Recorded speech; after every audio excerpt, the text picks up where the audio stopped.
안녕하세요. 세무사 시험의 기술적 분석입니다. 시험 막바지에 불안한 것은 어찌 보면 너무나도 당연한 사실입니다. 시험이 어렵게 나오면 어떡하지? 시험이 어렵게 나오면 어떡하지? 내가 공부하지 않는 곳에서 많이 출제되면 어떻게 하지? 공부를 많이 했는데 왜 자꾸 부족한 게 보이지? 남들은 잘하고 있나? 저는 이런 생각이 들 때마다 다음의 순서대로 생각을 다잡곤 합니다. 지금 내가 앉아서 공부하는 것이 며칠 뒤 시험에서 유리한가 불리한가 천천히 생각하곤 합니다. 불안함을 견디면서 불안한 것이 단순히 세무사 시험을 보고 오는 것 때문이 아니라 만약 내 인생에서 이보다 더한 스트레스가 나를 힘들게 한다면 그때에도 나는 어떤 선택을 할 것인가? 최대한 불안함과 싸우며 그 자리를 지키며 성장할 것인가?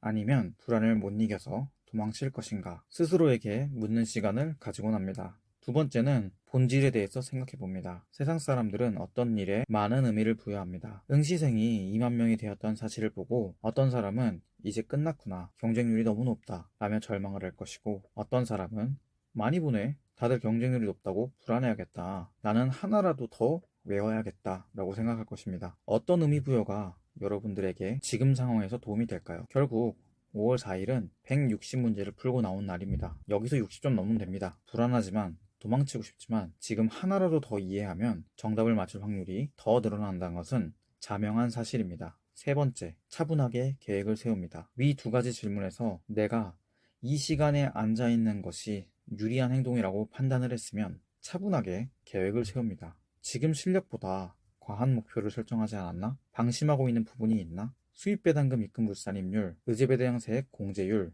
간주임대료 공식, 소득공제, 세액공제, 소득세율 등 마지막으로 외워야 할 부분들을 정확하게 외우고 있는가 점검합니다. 마지막으로 시험 당일을 상상하며 버릴 부분을 미리 정해둡니다. 5월 4일은 160문제를 주어진 시간 내에 풀어야 합니다. 한 문제에 거의 1분꼴로 풀어야 합니다. 시간 제약이 있으므로 버릴 문제도 세 가지로 구분해서 정리해 두어야 합니다. 첫 번째 유형은 3분에서 5분 걸리면 100% 정답을 맞출 수 있는 문제입니다. 저한테는 회계에서 주당이익, 세법에서 감가상각 부인액, 부당이익 계산 부인, 자본거래, 원가에서 결합원가 계산이 있습니다. 이런 주제들을 미리 선별해두고 시험장에서 후순위로 풀어야 합니다. 내가 아는 문제가 나왔다고 덤벼드는 것이 아니라 일단은 패스를 하고 시간이 나오면 돌아오는 것입니다. 두 번째 유형은 시간을 주어도 못 푸는 문제를 선별해야 합니다. 이 부분은 시험장에서 순간적으로 결정해야 됩니다. 예를 들면 내가 평소에 충당금을 엄청 많이 공부했다고 하더라도